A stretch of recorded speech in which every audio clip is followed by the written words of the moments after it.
पृथिवी शान्तिरन्तरिक्षगं शान्तिर्द्यौः शान्तिर्दिशः शान्तिरवान्तरदिशा शान्तिरग्निः शान्तिर्वायुः शान्तिरादित्यः शान्तिश्चन्द्रमा शान्तिर्नक्षत्राणि शान्तिरापः शान्तिरोषधयः शान्तिर्वनस्पतयः शान्तिर्गौः शान्तिरजा शान्तिरश्वः शान्तिः पुरुषः शान्तिर्ब्रह्म शान्तिर्ब्राह्मणः शान्तिः शान्तिरेव शान्तिः शान्तिर्मे अस्तु शान्तिः.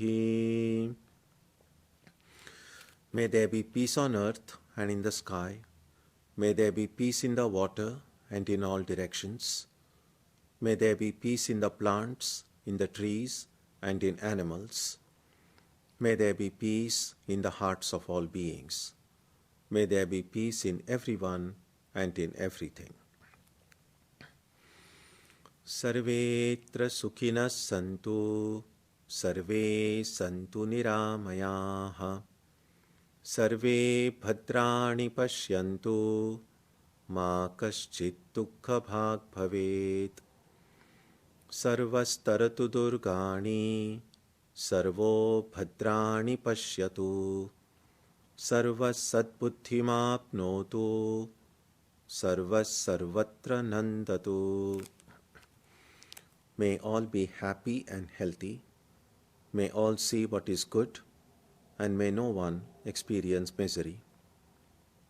May all overcome their obstacles and acquire good tendencies. May people everywhere find joy and fulfillment.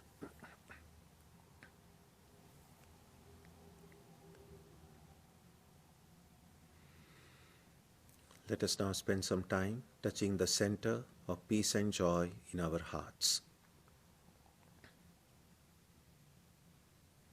A good way to begin the practice is to withdraw the scattered energies of the mind and bring them to rest on one point. That point can be our own breathing. Let us therefore practice breathing with awareness. As we breathe in, let us visualize that our body and mind are being filled with love, strength, and compassion. And as we breathe out, let us release all the stress, anxiety, and exhaustion in the body and mind. Let us practice this way for a while.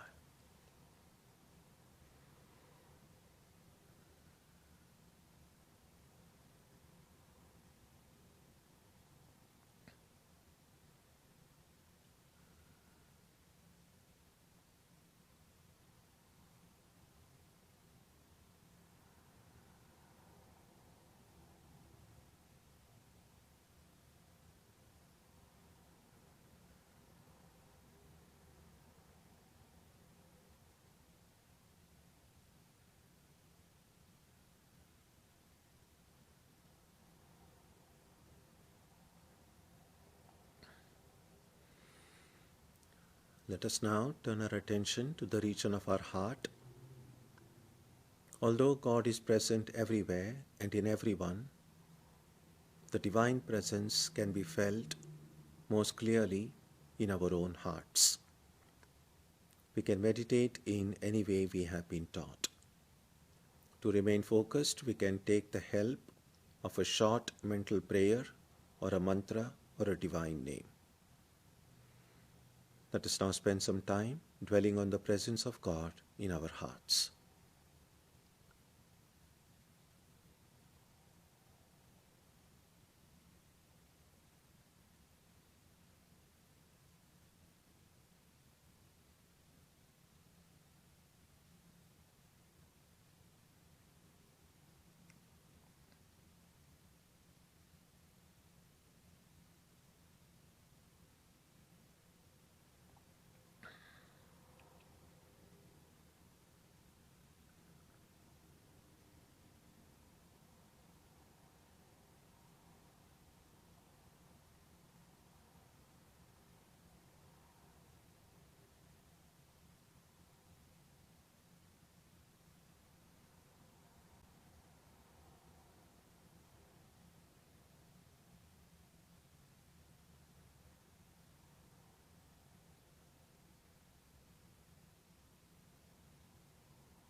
Asato ma satkamaya, tamaso ma jyotirgamaya, mrityorma amritam gamaya, aviravirmayeti, rudrayatte dakshinam mukham, tena mam pahi nityam. May the divine lead us from the unreal to the real, from darkness to light, from death to immortality. May the divine consciousness fill our hearts and protect us. Peace, peace, peace.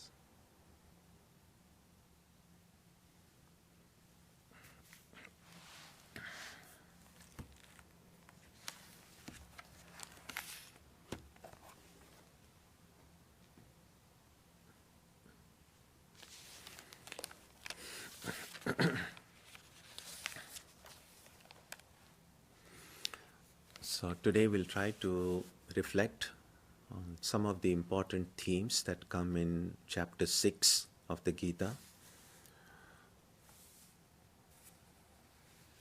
Let me read to you the first two verses of the Gita in chapter 6.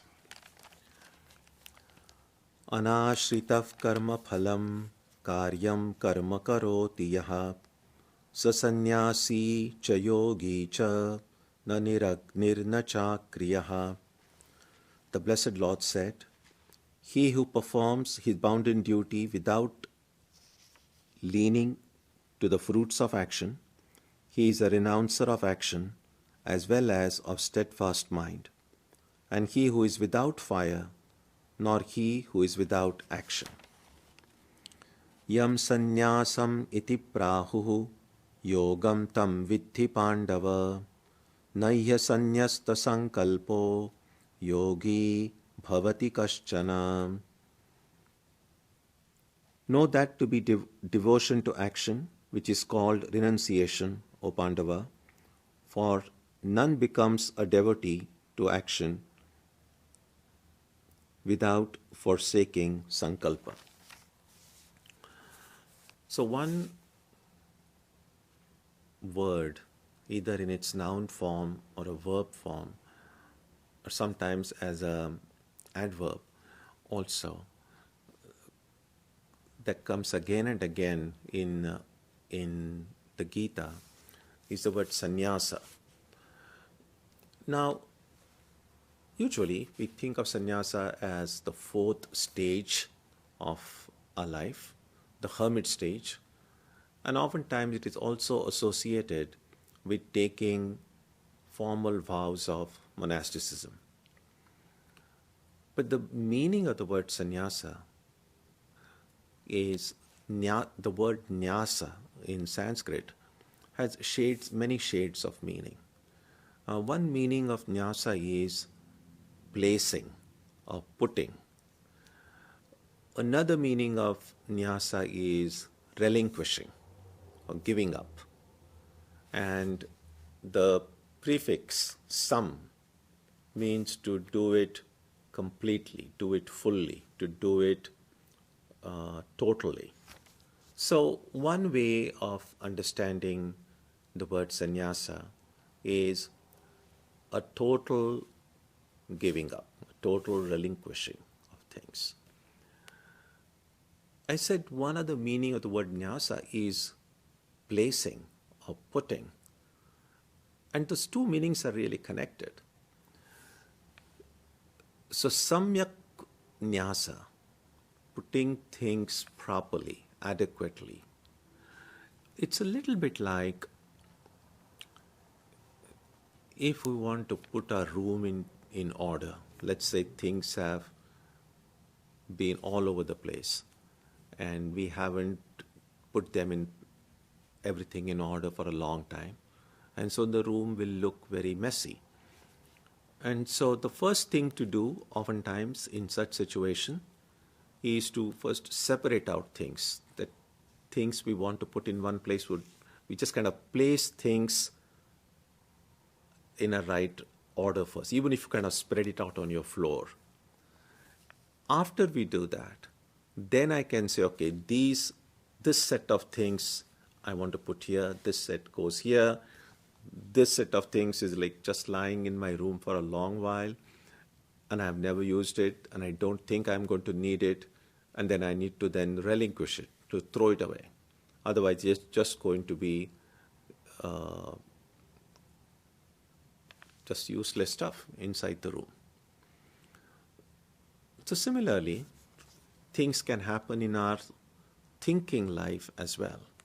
So we have acquired many different ideas, a lot of information, a lot of insights from many different sources. And just like sometimes the room can be messy, not things not in their proper place, our mind can be like that as well. So all these different ideas and information that we have collected from different sources, oftentimes we have not had a chance, we have not had the leisure, we have not had the interest in filing them, so to speak, or putting them in the right place. So it's not enough to have just a lot of ideas, because if those ideas are not filed properly, not categorized properly, not placed in the right places, then they're just useless. It's a little bit like having a lot of things, but you don't know where those things are. Then it's as bad as not having them. That is why sometimes you will see when people go to especially big libraries, they will say, you're free to take the books out of stacks, but don't put them back. Don't put them back in the shelves.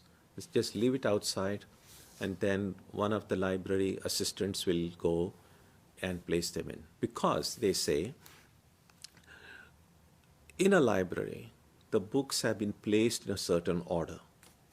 And if I pick out a book from a shelf, and after glancing through it, I put it in a wrong place, then it's as bad as the book being lost, because someone else wanting to refer to that book might come and not finding in that right place, wouldn't know where to search for.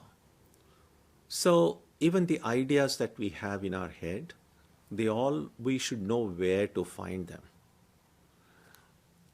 And just as we have to throw away useless things from our room, we need to find a way to give up useless thoughts from our head. We need to find a way to give up useless habits from our lives. We need to find a way to give up useless actions from our lives, useless words from our conversation. We'll suddenly find that we are speaking much less if we eliminate all useless words. Because a lot of what we speak, well, I can speak for myself, I guess. Sometimes I just think that it's just words and words. So sometimes it's good to be mindful of the words that we use, the thoughts that we think, the actions that we do. And if we find a way to eliminate the useless thoughts, words, and actions, we'll have a lot more time and energy at our disposal. So all of these ideas are included in the word sannyasa. We saw in an earlier discussion that every spiritual seeker has to have that spirit of detachment, renunciation. In a few cases, that renunciation might take an external form, in the form of a vow of monasticism, wearing of a special kind of robes, acquiring a special name. And it's very visible that someone has taken these vows. While the external way that detachment may manifest, it can happen in a few cases, and in which case it will happen and which case it won't happen, it really depends on God's will, as Sri Ramakrishna used to say. But internally, that spirit of detachment must be present if we want to be authentic spiritual seekers. And that is the way the word sannyasa is used in the Gita. We saw in the in chapter 5, verse 3. Um, Neyasa nitya sannyasi yo na dveshti na kankshati, which means that every spiritual seeker can be a sannyasi if they can eliminate from their heart dvesha and akanksha. Dvesha means hatred, and kankshati means expectations. So if I can eliminate from my heart hatred for anything or anyone, if I can give up expectations, if I can practice not expecting anything from anyone in life. It's not easy. It's easy to say, but to really live that way. If I can do that, then I am becoming a true spiritual seeker. Now, this verse that we just read in chapter 6, it gives one more way of affirming that spirit of detachment. Once Swami Vivekananda said that if there's one continuing link, one continuing theme in Krishna's life, it is that of detachment. We see in many of these ancient figures, and it's certainly true in many in the Eastern tradition,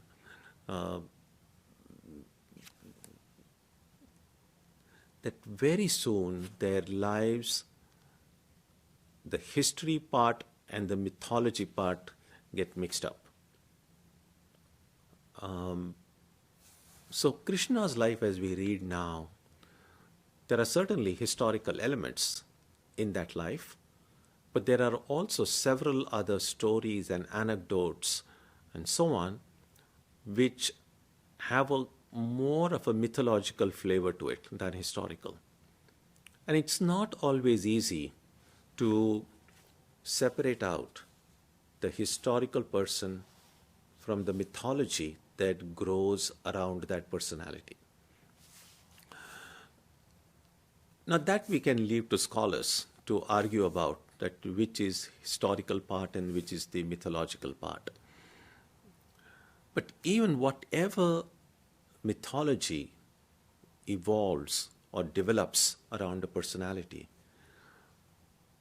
the stories that circulate about a person, even if they are not historical, they have an element of truth in that they usually will highlight certain aspect of that person's character or quality.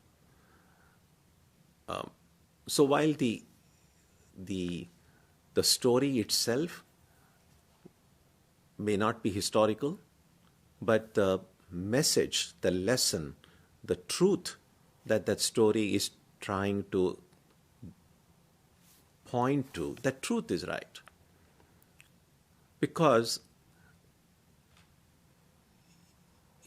even a mythological story has to have some,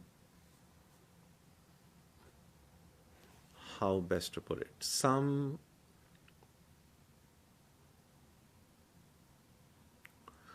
element of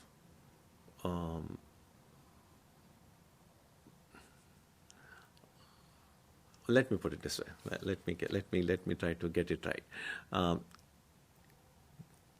There are certain kinds of stories in mythology.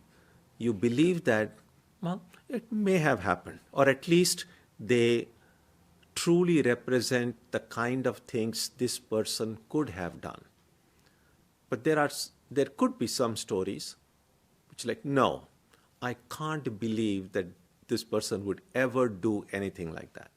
You get the point. It's a little bit like well, let me kind of, it's getting too abstract. Let me put it this way. All the stories that we see around Krishna, historical or not, they somehow point to the detachment in Krishna's life. we see that right from the beginning. We see that he grew up in the village, often called Nandagrama, in Gokul and then Vrindavan, in the early part of his life, up to the age of 10 or 11. And we see, those of us who have read his life or have heard about it or seen it depicted in through stories and songs and so on, we know that it was a wonderful childhood he had, such a memorable and such a very charming childhood. And then, at the age of 10 or 11, around that time, then he goes to Mathura. Once he goes to Mathura, he never ever comes back to Vrindavan. And so people have often seen as, wherever he was completely at home, completely made that place his own. He loved the people loved him, but when it was time to move on, he just moved on. We see that in the battlefield of the Gita, where the Gita was taught, the Kurukshetra. We see that even in the midst of hundreds and thousands of soldiers fighting, there is Krishna sitting calmly as a charioteer, not taking active part in the fight. Very much present, very much aware of every little thing that is happening there, but completely unaffected by it. And there are many, many similar incidents. These are just two of the things that immediately come to mind, where we see that the central characteristic of Krishna's life is that spirit of detachment.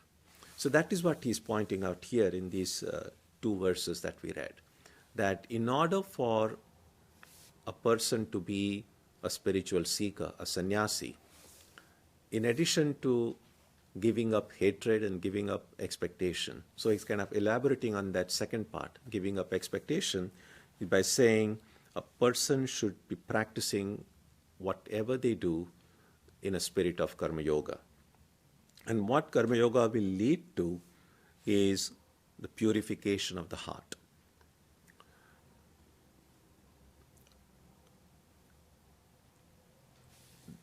The words that he uses, if you see in the second verse,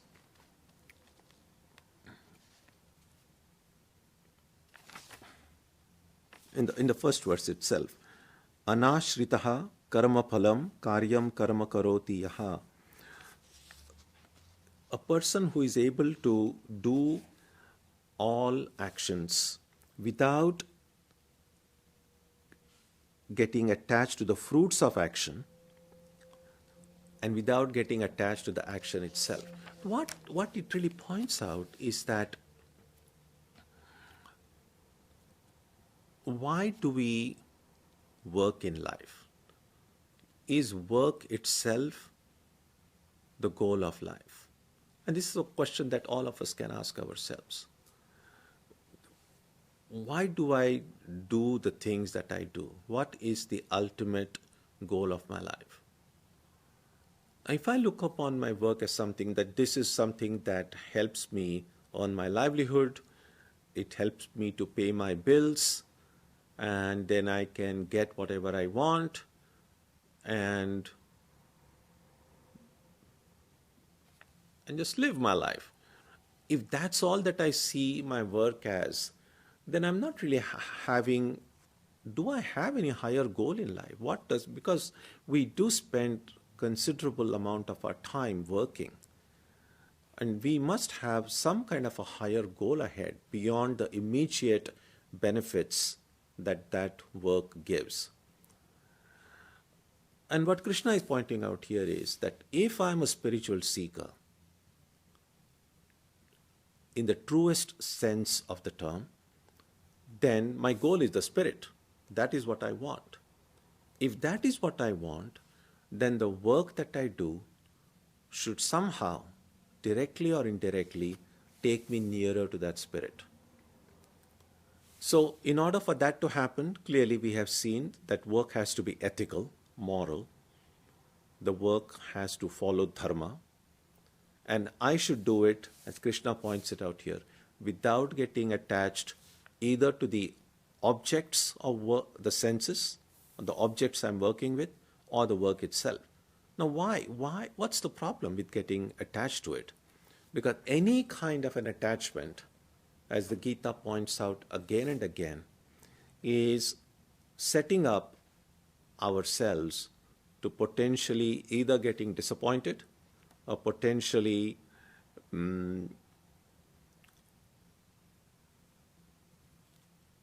feeling a sense of unfulfillment. It's like this. If I do work with attachment, then I'm expecting something.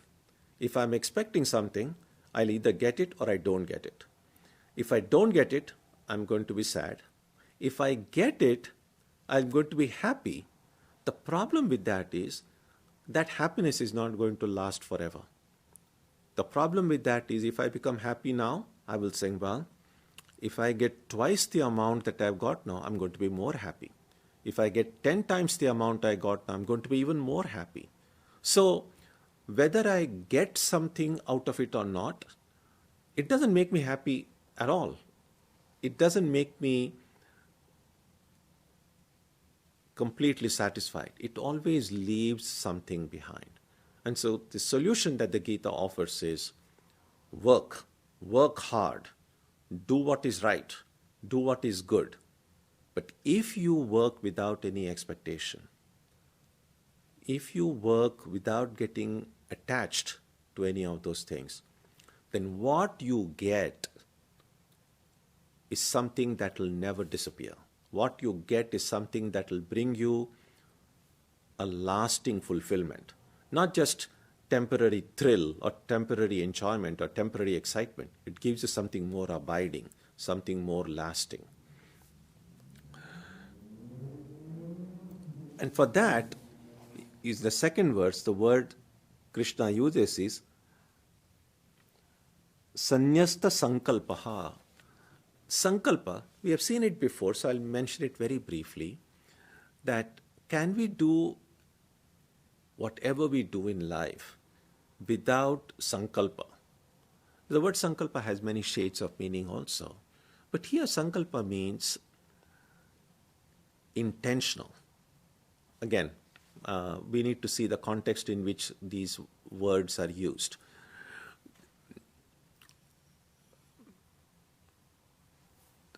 So, the word sankalpa in Sanskrit is used in this sense, that because of the presence of the mental impressions in our heart, the samskaras, desires are continually sprouting in the mind. They spring from the samskaras, the past impressions. So and that impression will need some kind of a trigger. So if I have a coffee samskara, if I have had lots of coffee in the past, I'm accustomed to drinking coffee, then I have many coffee impressions. And then next time I see coffee being brewed somewhere, that trigger, or even if I think about it, that trigger will awaken that impression, and a desire for coffee will spring in my heart. Now that desire itself, you don't have much control over, because there is the impression. It's just like when you start boiling water. So you take a small container and start heating water. When it's about closer to the boiling point, you will see that bubbles will start springing from the bottom of the pot and coming up to the surface of the water. You cannot stop those bubbles. If you want to boil that water, eventually those bubbles are going to come. You cannot stop them. In the same way, as long as we have samskaras in the mind, those samskaras come up in the form of desire, just like bubbles come up in the water. Just like we cannot stop those bubbles, we cannot stop these desires, because the samskaras are already present inside. Now what do we do then? That is where the sankalpa comes in. So desires themselves are not a problem. what becomes problematic is which of these desires I choose to act on and which of these desires I choose not to act on. So that choice, that decision to say, it's like this. A desire for coffee comes in my heart.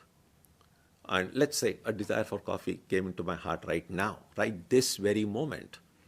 And I will say, well, right now we are discussing the Gita. I can't just go and get a cup of coffee. So while the desire for coffee comes up, I'm not going to act on it because this is not the right time, not the right place, and so many other reasons. So that desire will not do me any harm. A desire for coffee comes up and I determine this is not the right time for it. It just waits for a while and then goes back into my unconscious part of the mind and then stays there. Doesn't disappear, but goes away. Is no longer bothering me. But there are certain desires might come and maybe I'm just free, I'm just taking a walk and a desire for coffee comes and I say, okay, this is coffee time. So when I choose to act upon that desire, then that desire becomes an intention. So samskara, mental impression, leads to desire called vasana. When my will grabs that desire, then it becomes an intention or sankalpa. And it is only when it becomes a sankalpa, then I go and fix myself a cup of coffee, or I go to Starbucks and get a cup of coffee. So it's the intervening stage between desire and action is sankalpa or intention. And so if I'm alert, if I'm mindful, then I shouldn't be bothered with the desires in my heart. I should just be alert and then look at these desires and say, do I want to convert this into intention or do I just want to ignore it? So what a spiritual seeker does is says, I'm just going to do what is right. I'm just going to do what is good. Whatever work that I do in life, I do not want that work to be done as a result of any desires. I do a work because it is a good thing to do. I do something because it is good, I do something it is right, or as a devotee I can say I do this because I do it out of love for God. That's the only justification I need. No other desires should I have other than just having the desire to do what is right and what is just, what is good. If I can do that, then I become what this second verse says, Sanyasta Sankalpa. I am then not getting caught up in this Sankalpa. And if I can go through my entire life to do things without this Sankalpa, I'll be the happiest person. And that's not easy because right now, much of our life is already based on having a plan, there is a desire, there is the intention, there is the action. And well, in itself, this is nothing very terrible. But if I want to be a spiritual seeker, if it's the spirit that I'm seeking, then I must find a way to live without sankalpa. Now, what it means is simply this, that I shouldn't seek anything, I shouldn't avoid anything. I should do whatever is my duty at different stage of life. I should do whatever is my duty according to the needs, my personal needs, the needs of the community I'm a part of. But I should do it without being pushed or pulled either by my own ambition or by the expectations of others or by my own desires for wanting this or that. Again, it's difficult, but that's the ideal. And if I can do that, then I am already a sannyasi.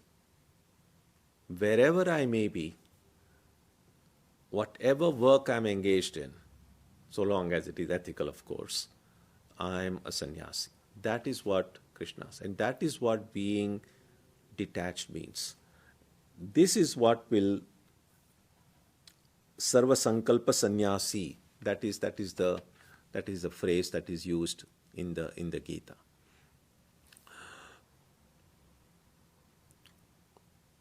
So that's the first thing. So Krishna wants Arjuna that here you are on the battlefield.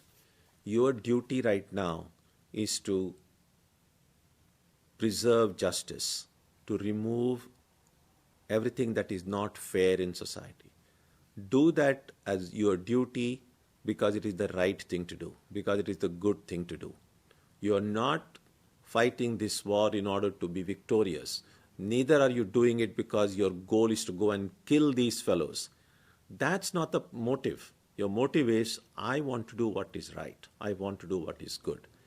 So without getting attached either to the objects or to the work itself, do what is right. So that's the first message that Krishna gives here. There's another one important two verses. See verse number 6 and 5 and 6. They are very, Swami Vivekananda used to quote these verses very often. So let me read them. Uddharetatmanatmanam natmanam avasadayet atmaiva yatmano bandhuhu atmaiva ripuratmanaha. A person should uplift himself by his own self, so let him not weaken this self. For this self is the friend of oneself, and this self is the enemy of oneself.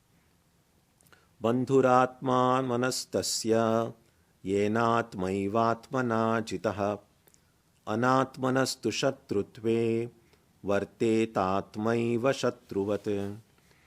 The self, that is the active part of our nature, is the friend of the self for him who has conquered himself by this self.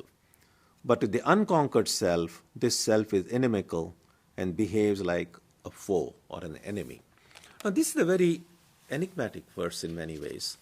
What does it mean to lift the self by the self? Because the word Atma is used here. So lift the self by the self. Lift the Atman by the Atman. And what is meant is this. You really can't, the subject and the object cannot be one and the same. It's a little bit like saying, no matter how strong a person is, I may be able to lift heavy things, but I can never lift myself. I may be able to jump, but I cannot lift myself, because in order for action to occur, there is the subject, there is the object. So if I'm lifting this book, then I'm the subject, the book is the object, and the act of lifting is what connects the subject with the object. But I can lift this book only if I'm not the book. So I cannot lift the self. So how does a self lift the self? And there is a lot of discussion on this verse by the different commentators. And what they say is this, that the self, if it were one, and it is one, but it acts as if it is no longer one. The self has kind of gotten divided. And if it has gotten divided, then it is possible for one part of the self to lift the other part. So a living organism, if a living organism is a unibody, just one, then of course, then there is no, that you cannot lift, because the subject, object, they have to be two. But if that organism is divided into two parts, then one part can lift the other part. I think about it this way. For any kind of a healthy growth, that which is stronger, that which is more able, will have to help that which is weaker or less able. So think about, let's say, a community, or even a country. Now, if a country is seen as a one entity, a one living entity, then if that entity has to be healthy, if that entity has to be integrated, then every part of that country or every part of that society will have to be strong. Now, it's possible that some parts may need help and some parts may have more than they need. So those who have more should try to help those who have less. Those who are stronger should try to help those who are weaker. And we might say, well, why? Why should they do it? I mean, things today are so individualistic that people say, well, I worked hard and I have all this. And these people don't work hard, they don't have it. Why should I go and help them?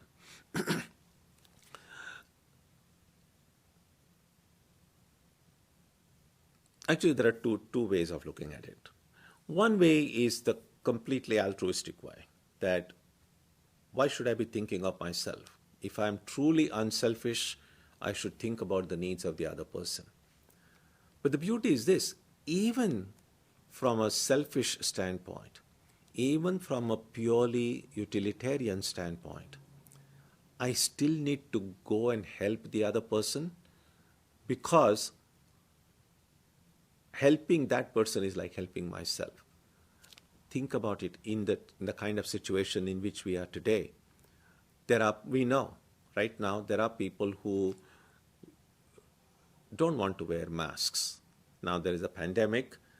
Some people are infected, some people are not.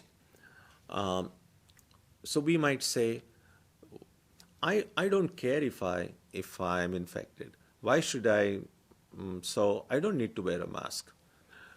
Or I'm safe, and why should I care what happens to others? The problem is that I'm only as safe as the people around me.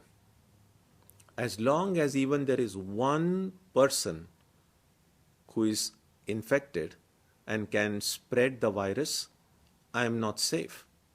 So my safety depends on the safety of people around me.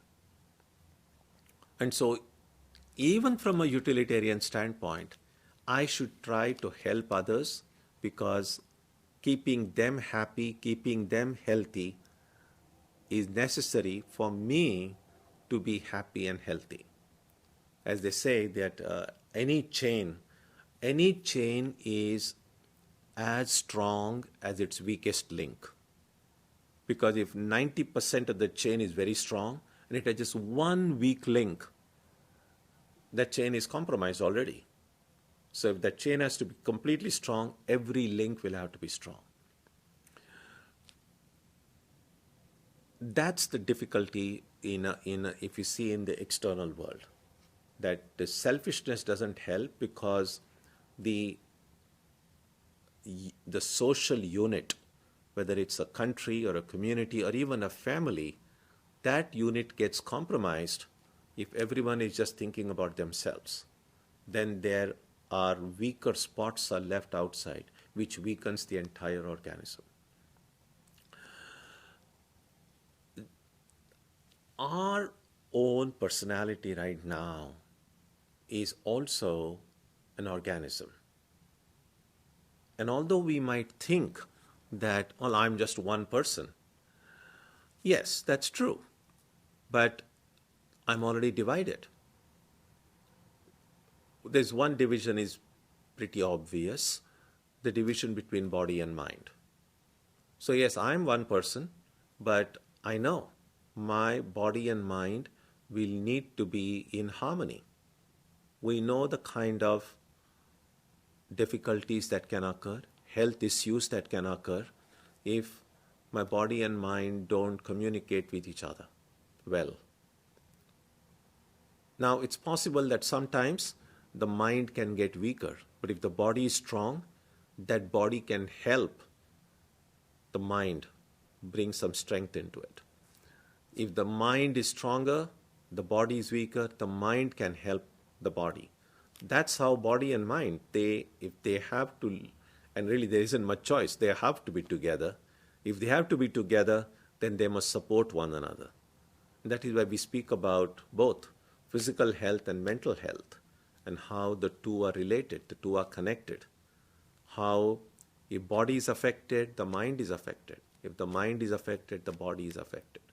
So there are at least these two parts in our personality. But it's getting a little bit more complicated now. Because the mind itself is not just one entity. The mind has gotten divided too. In the language of psychology, they say there is the conscious part of my mind and the unconscious part of my mind. So, again, there is a division. The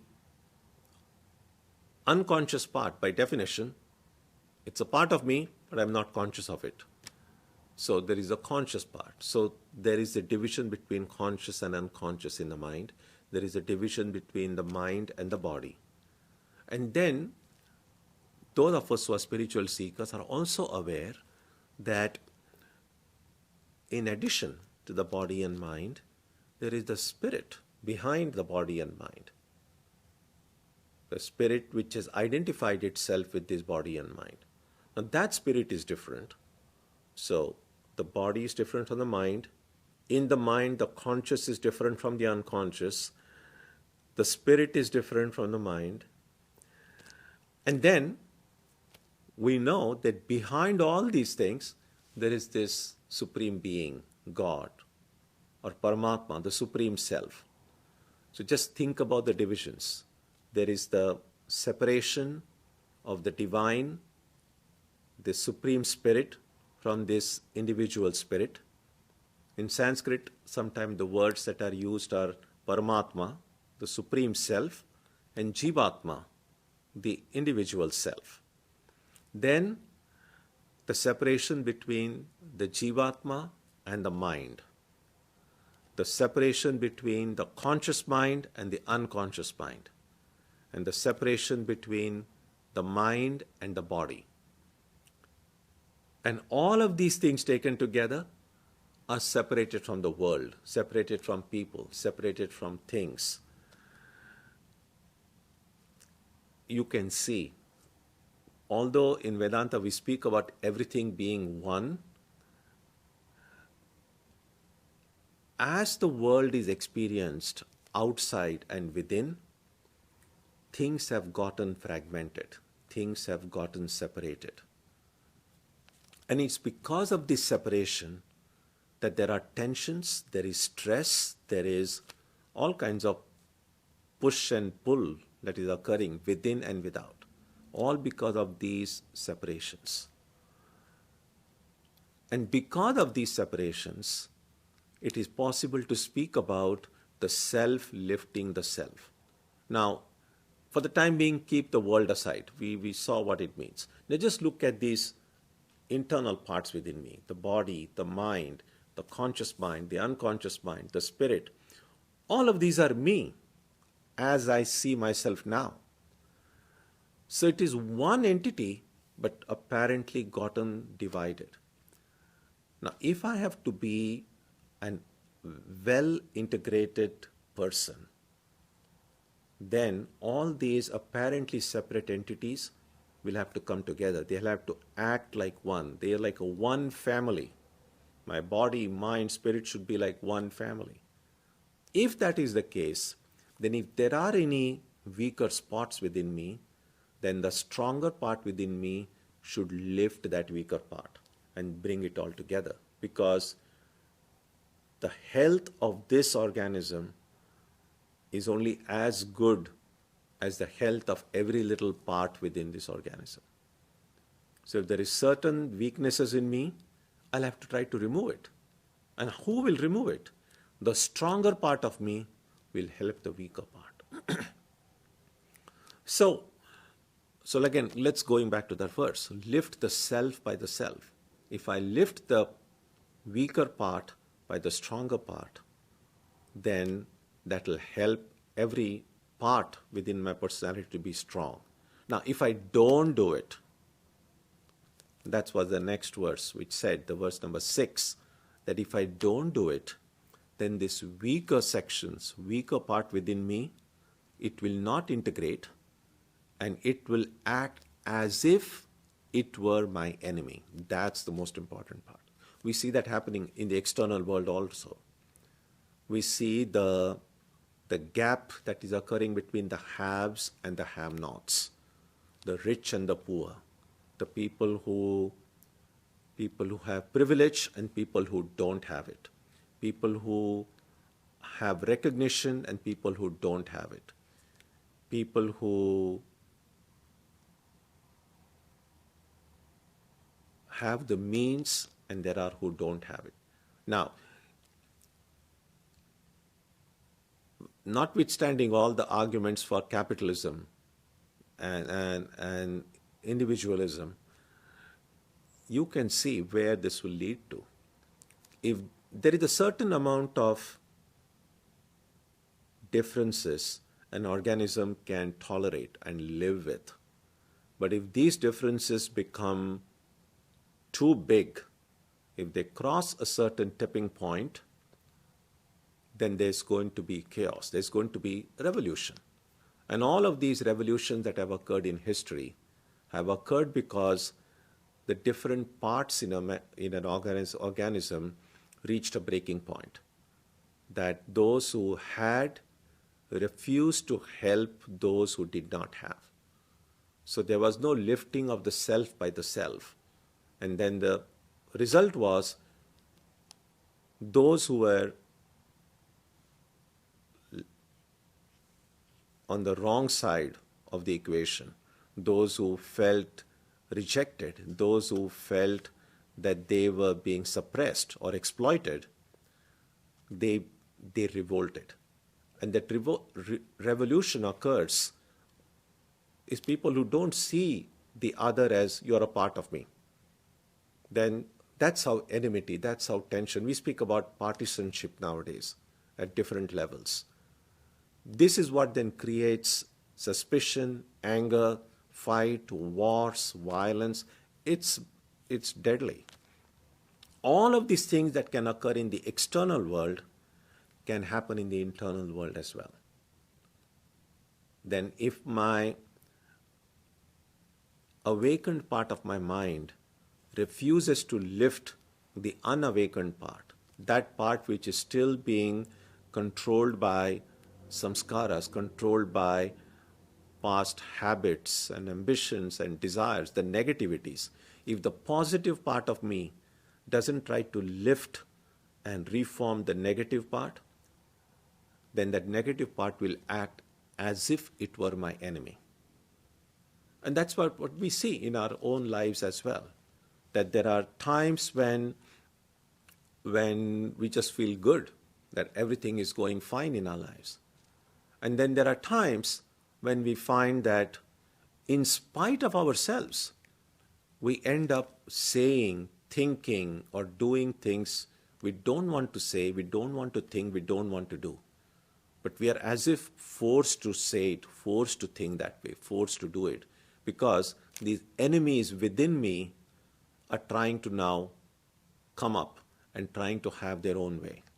Now, if this inner battle, if that has to be quelled, if that has to be put to rest, then we have to find a way.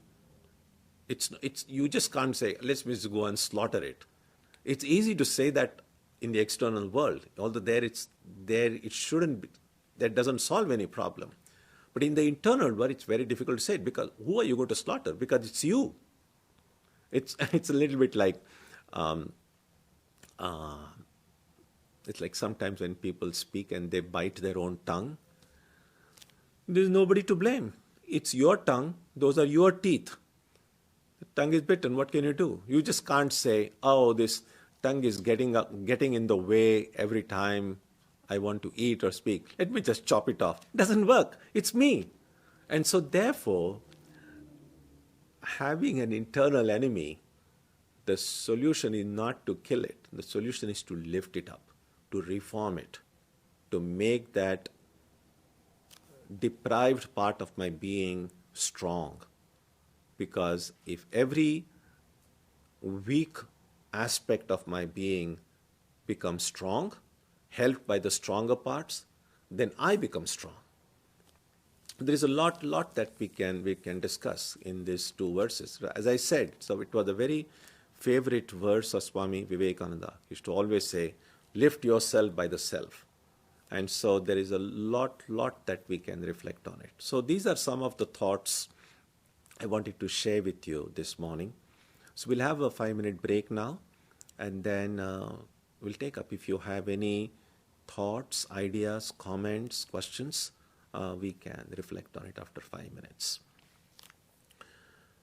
Om Jananim Saradam Devim Ramakrishnam Jagadgurum Padapadme Tayo Shritva Pranamami Muhur Muhuhum.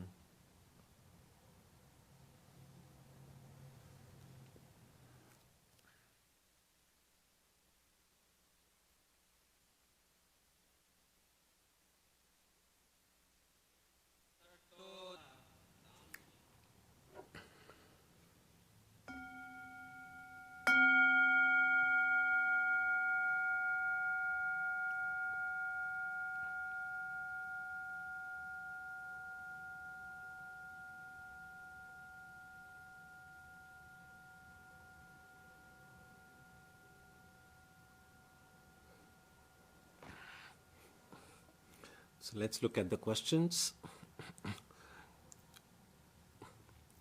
You spoke of samskaras leading to desires and then action. Do fears and anxieties have the same or similar model? Fear and anxiety are usually related to future, things that may or may not happen. Sometimes fear and anxiety are distinguished by one factor, and that is fear has a definite object, while anxiety has no object. That is to say, if I know what I am anxious about, then the word fear is better used there. That I'm afraid this may happen or that may not happen. But anxiety, really, the word anxious about, anxiety means it doesn't have a definite object. For instance, now, I can't say I'm anxious about snakes. I can say, well, I'm afraid of snakes because I know exactly the object of my fear. And fear is actually easier to deal with. By easier, I mean at least I know what I can or should do.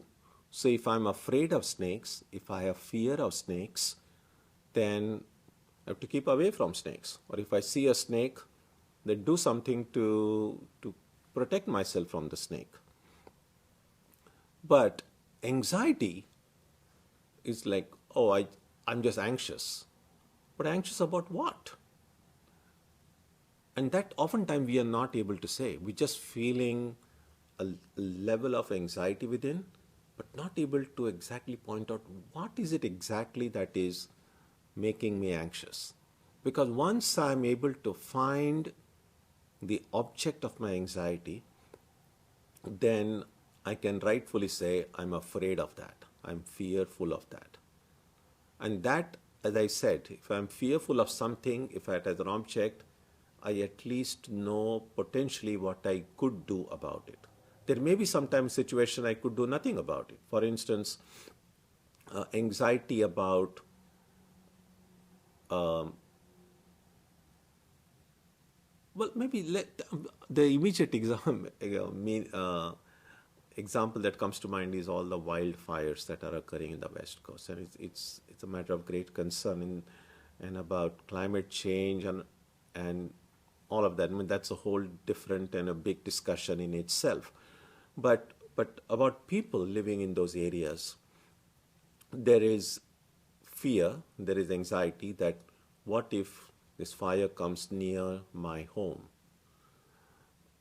There may not be much that anybody can do, because which direction the wind is going to blow and which direction, how quickly the fire is going to move, nobody really knows. But at least I know that if that's what I'm afraid of, I need to prepare myself. I need to get my things packed. I need to have an exit plan. I need to know what I'm going to do, where I'm going to take my family, and so on. So there is no model for fear or anxiety in the same way I mentioned about samskaras, but it's good to know that fear and anxiety are the realities of life, and a lot of this has to do with, again, a big subject in itself about the slicing of time into past, present, and future. So it's our experience of the past that has molded. Experience of the past is really what has created the samskaras. And these samskaras then project certain anxieties or about fears about what may or may not happen in the future. So the uncertainty about future itself becomes a cause of anxiety. And that anxiety can be dealt with in spiritual life in several different ways. But at least three sources of strength come to deal with fear and anxiety. One is living a life of dharma. That if someone lives an ethical, moral life, it invests that person with tremendous amount of strength. People don't often realize it. Living truthfully, honestly, living with kindness, with love, it's tremendously strengthening. The inner strength is tremendous. And such people are able to deal with these anxieties about the future in a much better way. A second source of strength is faith and devotion in God. Although everybody says, oh, I believe in God, not that kind of a verbal acceptance that God exists. But when we know that God is real, that God loves me and I love God, that God is there to protect me, that faith is a tremendous source of strength which help people tide over these anxieties about the future. And a third source of strength is, of course, the self, the Atman. If I know that my true nature is the spirit, that I am birthless and deathless, that all change, all limitations are related to the body and mind, mortality and weakness, all these belong to the body and mind. That no matter what happens, the worst that can happen is what will happen to the body and mind, but I am the spirit. Again, thinking or having this kind of, even an intellectual conviction of this can be tremendously strengthening. Now, it's not that you're going to solve the problem. The wildfires are still going to come. But if I have one or more of these sources of strength, I'll be able to keep my balance. And only if I'm able to remain calm, I will then know the right thing to do, the right way to respond. A lot of time we get so overwhelmed by our fear and anxiety that even if we have the solution, we are not able to think about it because we are just so upset or angry or fearful that so calm, keeping ourselves calm is very important. So if we have any of these sources of strength within us, either leading a life of dharma, having faith in God, being convinced of our identity as the spirit, then it's possible then to remain peaceful and calm even in the most challenging of circumstances. And then we can do calmly the right thing to do. We'll have a right response if we remain calm. Swami Vivekananda once said, the calmer we are, the less disturbed our nerves. The more shall we work, and the better will our work be.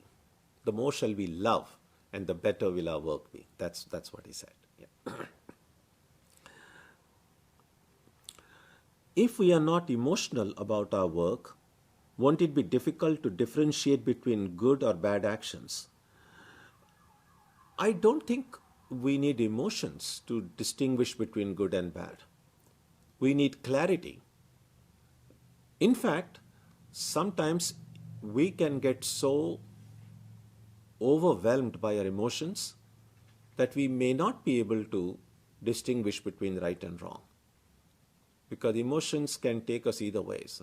Unless the emotions are completely purified,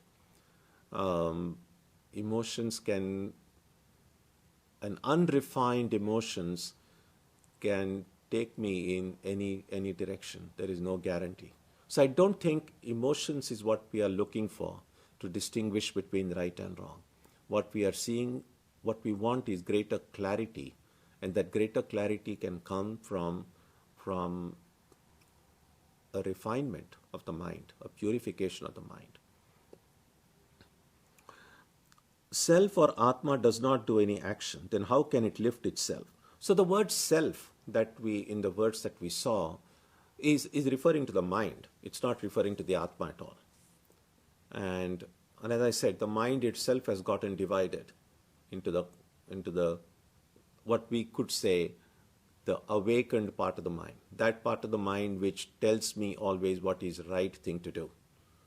And then the unawakened part of my mind, that part of my mind which is still stuck in these old ways of thinking, still influenced by my old habits. So this awakened part should try to help this unawakened part.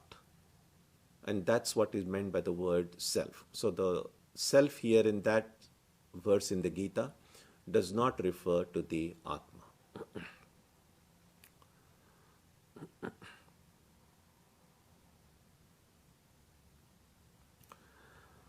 So good, we have come to the end of the questions for today. So I would encourage you to please continue reflecting on this important verse, lift the self. If you have a digital edition of Swami Vivekananda's complete works, you can just put the word lift the self by the self, or that verse in the search engine, and you will see how often Swamiji has referred to that particular verse. You'll have to try different combinations in the search word to get it, because always you may not find it exactly expressed in the same language. But it's a very important verse. And as I said, not only has it an application in our internal life, it also has an application in the world in which we live.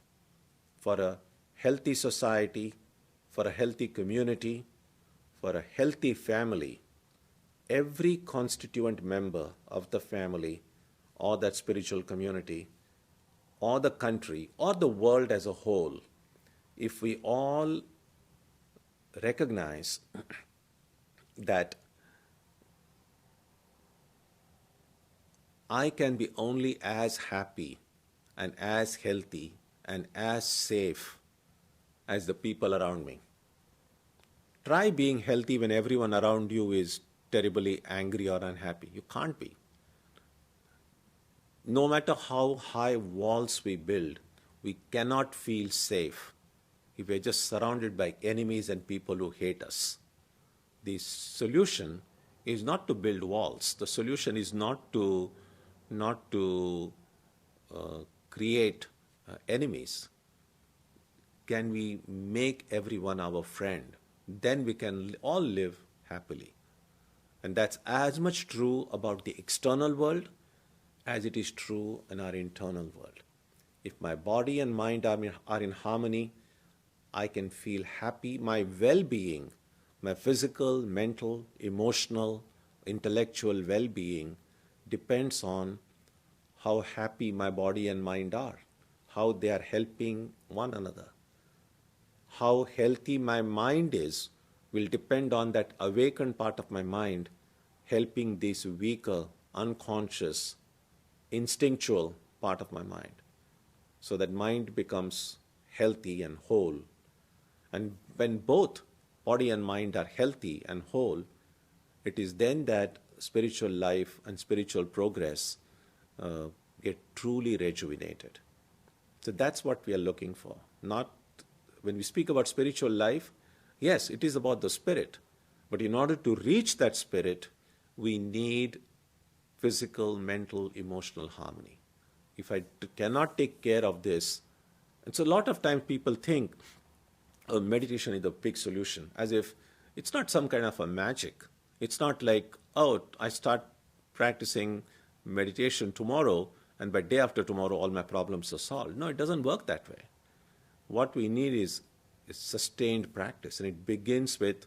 That's why you see even in the Yoga Sutras, there is this posture about the sutra about posture, about asana. That first, when we start meditating, our first fight is with the body. Just getting the right posture, making the body at least sit still for some amount of time. Because if every 2 minutes I'm going to be moving around, then no meditation is possible. So if my body can sit still, then we have a higher challenge. Can I still my mind? Now all this stilling, keep making the body quiet, making the mind quiet. All this is possible only if there is harmony. Harmony in the body, harmony in the mind, and harmony between the body and the mind. Then I have some hope, some chance of then meditating on the spirit, the divine in my heart. So that's what we should look for, a holistic health. Some years ago, when I was in Chennai and editing the journal Vedanta Kesari, we brought out a special edition on health. And later on it was released as a book called Healthy Mind, Healthy Body. And that was the central idea, that for a healthy spiritual life, no aspect should be ignored. So we need the community of which we are a part healthy. We want the world to be healthy, and then we want our own body mind to be healthy. That should be what we should strive for in our own way. How far we will succeed will depend on how earnest we are and how well we manage this situation. So we will meet again next Sunday at the same time and continue reflecting on the Gita. So let's conclude with a prayer now.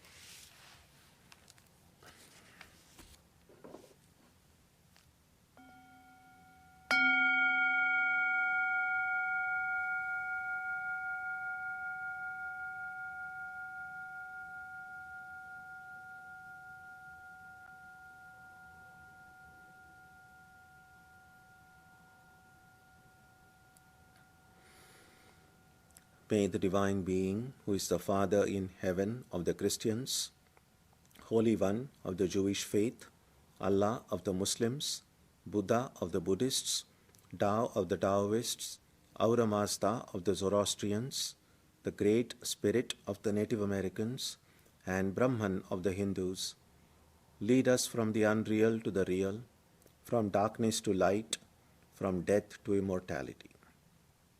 May we be granted strength, freedom, and clear understanding.